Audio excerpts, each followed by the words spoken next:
Barrister Asaduddin Owaisi साहब जहां से इलेक्शन लड़े, उनकी पार्टी जहां से इलेक्शन लड़ी, कांग्रेस सरकार जो है, हुकूमत जो है वहीं से बनाने में कामयाब हुई। बाकी जगहों पर वो बहुत बुरी तरीके से फेल रहे। कहीं ना कहीं जो है उनके दावे जो है वो एकदम बिल्कुल खोखले साबित हो गए कि एमआईएम जहां से लड़ती है वहां से हमको बहुत नुकसान होता है, बल्कि एमआईएम जहां से लड़ती है वहां पे सेकुलर जमात को सिर्फ फ़ायदा ही फ़ायदा होता है। और उसका नतीजा है कि कांग्रेस वहाँ पे फुल मेजोरिटी में सरकार बनाने में तेलंगाना में कामयाब हुई। भाई देखिए, हमारी पार्टी वहाँ पे 9 सीटों पे इलेक्शन लड़ी थी और अल्हम्दुलिल्लाह कल का रिजल्ट जो हम लोगों का है वो 7 सीट पे हम लोग विन हुए। हमारी पार्टी पहले भी 7 हम लोगों का एमएलए था और जिस 7 पे हम लोग एमएलए रह चुके थे, वहाँ की अवाम ने वहाँ के जो काम करदगी है वहाँ के एमएलए के, उनको देखते हुए उन लोगों को कंटिन्यू किया और उस सीट से इस बार भी सब लोगों को जीत हासिल हुई है। और अल्हम्दुलिल्लाह जो कांग्रेस ने बहुत ज़्यादा एमआईएम के ख़िलाफ़ एंटी कन्वेंसिंग की थी, उसके बावजूद भी उनको हिला नहीं पाई।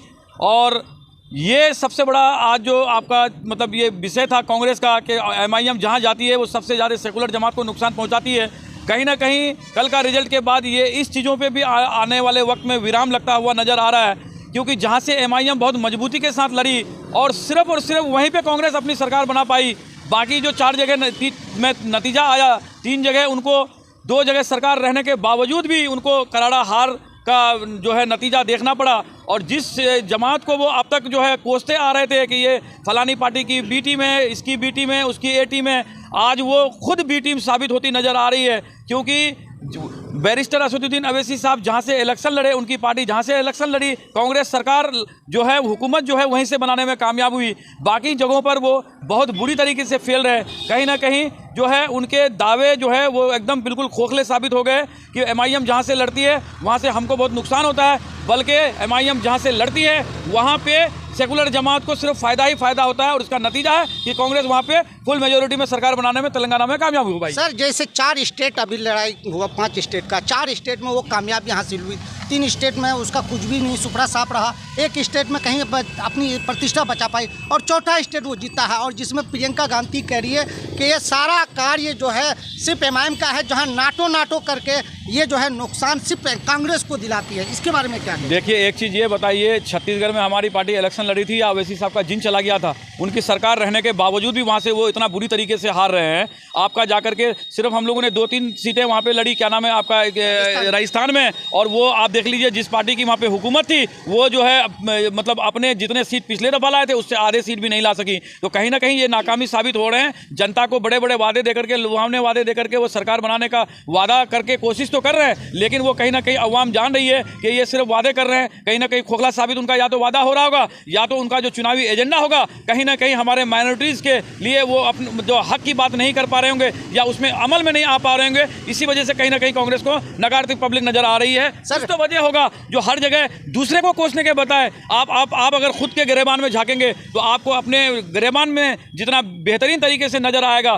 दूसरे के गिरेबान में नजर नहीं आएगा। इसीलिए कांग्रेस का ये जो पॉलिटिकल एजेंडा है, दूसरों पे इल्जाम लगा के अब तक जो बसते आ रहे हैं वो दूसरे पे इल्जाम लगाना छोड़ दे और खुद के में झांकने की कोशिश करे कि हमारे से कहाँ गलती हो रही है और हम कहीं क्यों सरकार में रहने के बावजूद हम उस स्टेट में सरकार बनाने में विफल हो रहे हैं। सर, जैसे कहा जा रहा है कि मामा भांजा, जैसे केसीआर और असदुद्दीन ओवैसी आपकी पार्टी की मामा भांजे की एक रिश्ता है।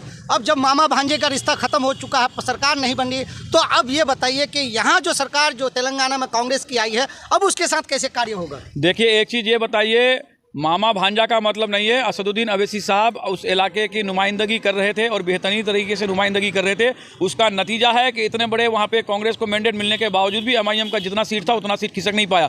रही केसीआर जी की बात में, तो देखिए केसीआर जी की असदुद्दीन अवैसी साहब लोग हिमायत कर रहे थे, गठबंधन में नहीं थे।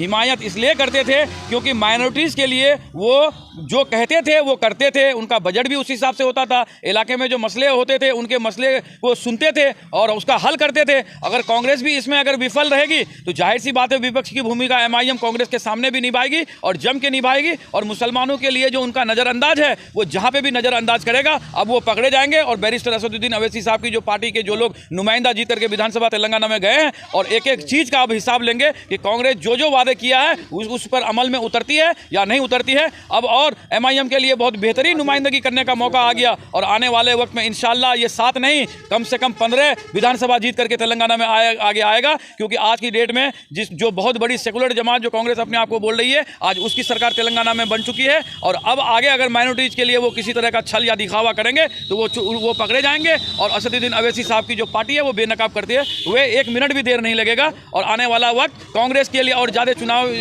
चुनौतीपूर्ण इसलिए होगा क्योंकि अगर वो वादा निभाने के लिए अगर मतलब सक्षम नहीं होंगे तो उनको वो वादा याद दिलाने का काम अगर कोई करेगा तो वो MIM और उसके विधायक तेलंगाना विधानसभा में करेंगे।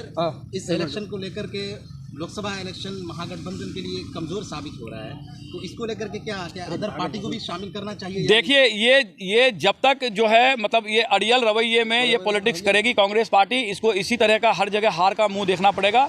कारण ये है कि ये सेंट्रल की राजनीति करते हैं, ये बिल्कुल सबको ही चाहता है कि कोई ना कोई सेकुलर जमात की गवर्नमेंट बने, और इसलिए बने क्योंकि आज जो बीजेपी की हुकूमत से हर आदमी परेशान है, खास करके माइनॉरिटीज़ जो परेशान है। तो माइनॉरिटीज़ का तो सपना है कि भाजपा मुक्त जो है सरकार बने, और कहीं ना कहीं अगर भाजपा को हराना है तो कांग्रेस को जो अपना नीति है वो बदलना पड़ेगा। चाहे छोटा से छोटा दल हो, उसको कहीं ना कहीं अपने अगल बगल में जगह दे करके सबको एक करना पड़ेगा, तभी आने वाला जो है लोकसभा का इलेक्शन 2024 का इलेक्शन आप फतेह कर पाएंगे। नहीं तो अगर किसी को नज़रअंदाज करते अगर चलेंगे तो आपका जो ये रास्ता है बहुत कठिन होने वाला है आने वाला वक्त, और हम सबों के लिए कठिन होगा। कहीं ना कहीं ये कांग्रेस हो या नीतीश कुमार हो या RJD हो या मुलायम सिंह हो या मायावती हो, मैं सब सेकुलर दलों को ये अपील करना चाहता हूँ कि छोटा से छोटा भी अगर दल है तो उसको आप अलायंस में लेकर के लोकसभा का इलेक्शन लड़ने की तैयारी कीजिए।